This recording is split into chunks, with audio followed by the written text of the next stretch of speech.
Hi. Hi, I'm Nathan. And I'm David. And today we'll be explaining the physics of armed exhibition drill. So let's start off by describing the rifle. Now this rifle that we're using is a model M1903 Springfield.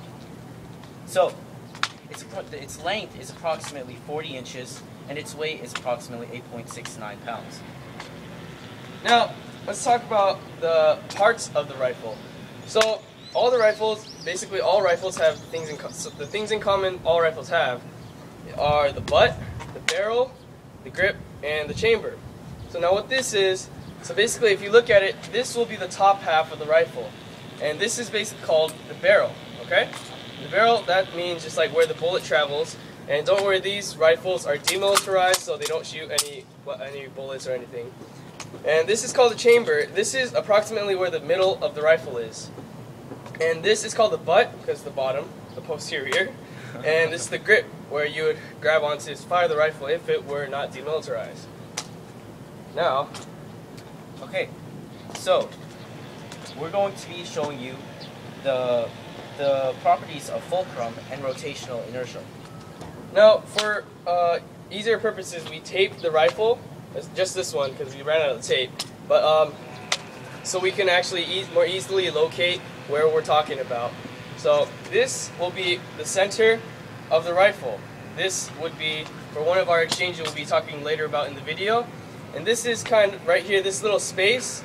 This is another part we'll be talking more about in the video when we talk about the fulcrum and how it makes easier to spin. So now, rotational inertia defined by Newton.gov is resistance to change of rotation.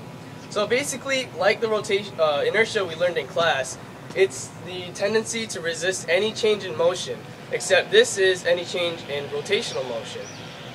So now, please give us an example of a single spin. This is a single spin. A single spin, the first thing we do is we drop it. The reason we drop it is so the most weight of the rifle is contained on this bottom half. And the reason we do this is so that we can create more potential energy and have most of the mass at the top.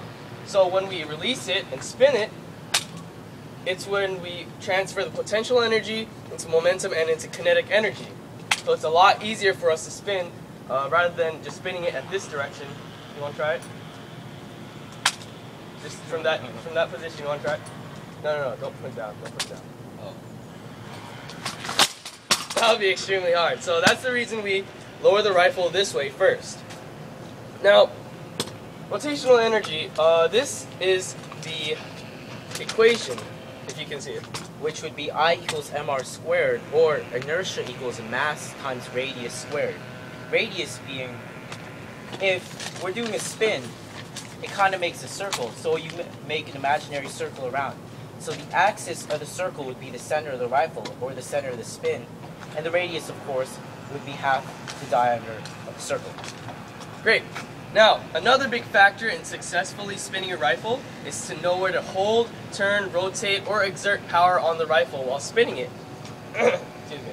The fulcrum for many of the tricks and moves in armed exhibition is almost directly in the middle of the rifle. So, you can read off after here. Right here.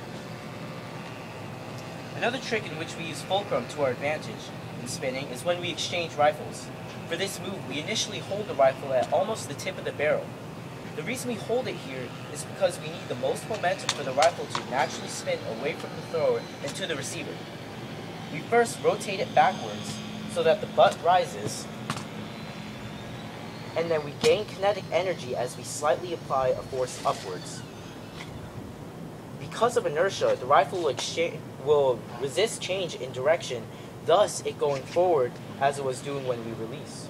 So an example of that, once we put it up here, once the larger mass, it goes downward and forward, it's on this fulcrum right here. So if we let it go right here, just at that moment, instead of releasing an upward motion, watch out, this is what it would look like. It would just go straight forward in that direction.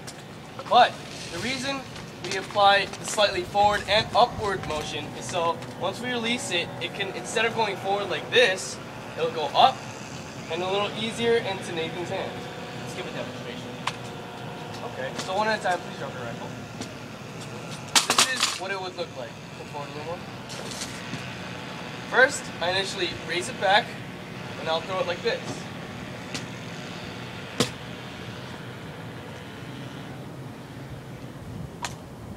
So, now we'll show that to you one more time, but Nathan exchanging it to me. So, of course, I start at the top of the barrel, pull it back, and let it release. Now, Oh. so for spins requiring a pushing force, such as the single spin or continuous spin,